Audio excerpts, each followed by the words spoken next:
Hey, so in this video we'll be doing a review for Agent Carter Season 1, Episode 3, Time and Tide.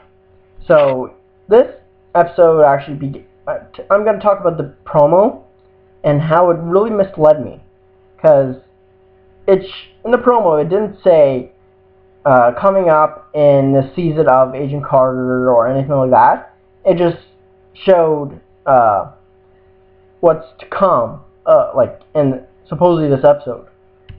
Like, that's what it felt like to me. Like, it showed Howard Stark, the Howling Commandos, Peggy hiding in the shadows. It just... so much stuff happened in that that promo that when I watched the episode, it let me down. Like, really. It was not... nothing really happened in this episode that really excited. It was really that exciting. So, yeah, it just mid-led me. But on to the episode. The actual episode started with previously on, like how a lot of shows do nowadays, but instead of just showing clips, I like how they added a voiceover, like back in the day, that I'm pretty sure a lot of voiceovers did, saying previously on instead of just showing random clips. So it was kind of weird. It was kind of cool to see that.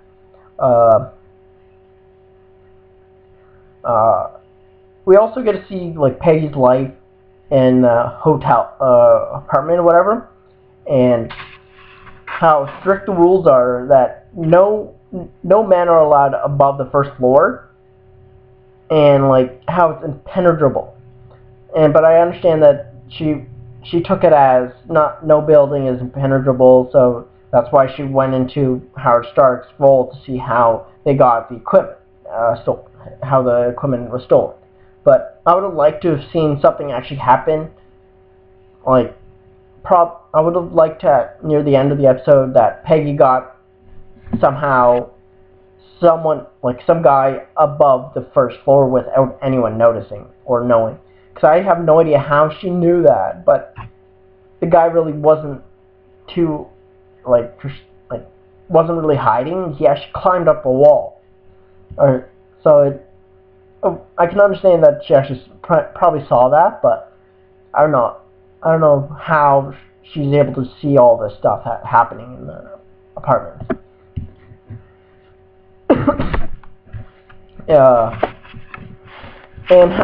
And we get more information about Lee Brannis and Green Suit, I guess. But I honestly don't think they actually died, because Green Suit disappeared out of nowhere when he died. Like, he was supposedly died in that explosion, but but when the truck was going down in the last episode, he's gone. But I don't know if that was just because they couldn't digitally put him in that actual scene. Maybe, but I think they did that on purpose, and he actually might be coming back. Like Lee Brannis. I don't know if he might have died, because in this episode they were saying that Lee Brannis died years ago, or a year ago, whatever. But this might not be actually Lee Brannis. He could have been taking his name, but it would be cool if he actually is Lee Brannis. He died but came back to life. But because this could be happening a lot in the Marvel Cinematic Universe, like Coulson from Agents of S.H.I.E.L.D. He died and came back to life. So, yeah. Couldn't tell you.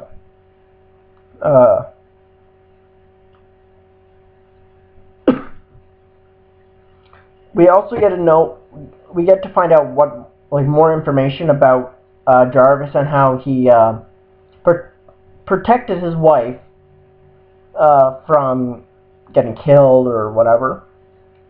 Don't mean like bad stuff happening to her, because she's Jewish, and you know what happened in the war, like World War II and all that kind of stuff with Jewish people. So I'm not going to explain it all.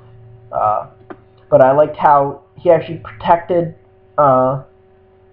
his wife, and actually would do anything for her. And I liked how we actually get information about how Howard got involved with Jarvis and how actually good of a guy he actually really is. Uh, but by that time, when we actually get information about Jarvis having committed treason, we actually have Peggy getting in a lot of trouble for what's called getting Jarvis cleared from what was happening with the stolen car report and all that kind of stuff.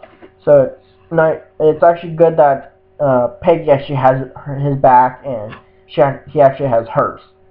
Like in the fight that they had in this episode versus Sailor. Yeah, they both try to fight each other, like the Sailor, and like save each other. But talking about this Sailor,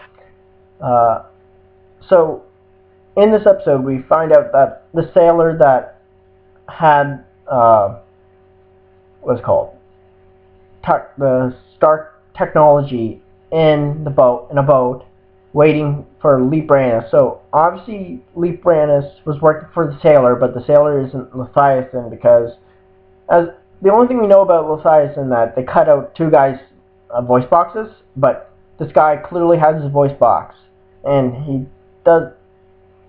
So he's not working for Leviathan at all. But we do get to meet a new character, Dottie, and she's living in the apartment with Peggy. Just like I thought Angie was gonna be evil, I don't think anymore. But I think what's called Dottie is, because she was way too nice. Like, she was literally way too nice in this episode, and that they just kicked someone like out. And how did she like Dottie, like not even like 24 hours, whatever. She's already in the apartment. It just seems kind of weird that it was like that fast, really. But they obviously showed her for a reason, because at the end of the episode, Agent Quality or whatever gets killed by a blonde woman, which they did not try to hide at all that it's a woman, which I would have liked to. So then it would have been a bigger surprise that, oh wow, it's a woman, like it's Dottie. But they clearly showed a blonde woman killing the agent and the Sailor, which I don't know why they would have showed that. But honestly, I don't know why a lot of people felt sad for Quality, like, not in the show. I understand in the show why people are crying, but I'm saying, or sad that Quality, or I can't say that name right, but him dying.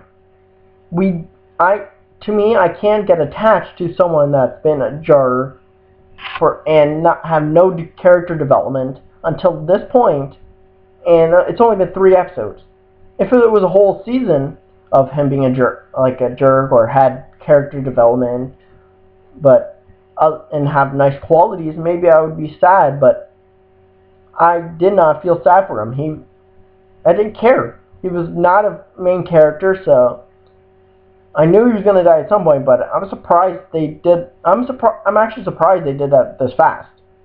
Like, I could have seen like a couple more episodes, like maybe 3 more episodes until like him dying. But it's only a couple of, like, there's only 8 episodes in the season, so it had to be fast. But yeah, it was because it was just really random that he dies that fast. But I don't know what they're gonna do with the technology now, because it's under SSR protection. I don't know if they're gonna use it like in battle or whatever against people, but yeah, and the little thing that they showed heart-shaped symbol that last episode, and in this episode they showed what it meant.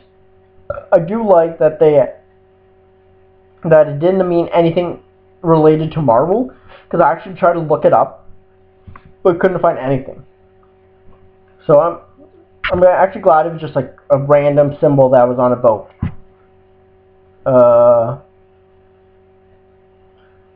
Yeah, like I was saying, I understand why people were crying in the actual show. I understand, like, even though they didn't explain why Peggy, like, yeah, they did, but not like the way I perceived it to be, because they were saying she was saying that he was a good man, he was good at his job or whatever, like that kind of stuff, like being nice. But what I see is she probably feels guilty that he died because of her. Because if Jarvis didn't use his American accent to bring the SSR people there, he wouldn't have died. So it's technically Jarvis's and Peggy's fault. So obviously she feels guilty, but they didn't say it in that. Like they didn't say that.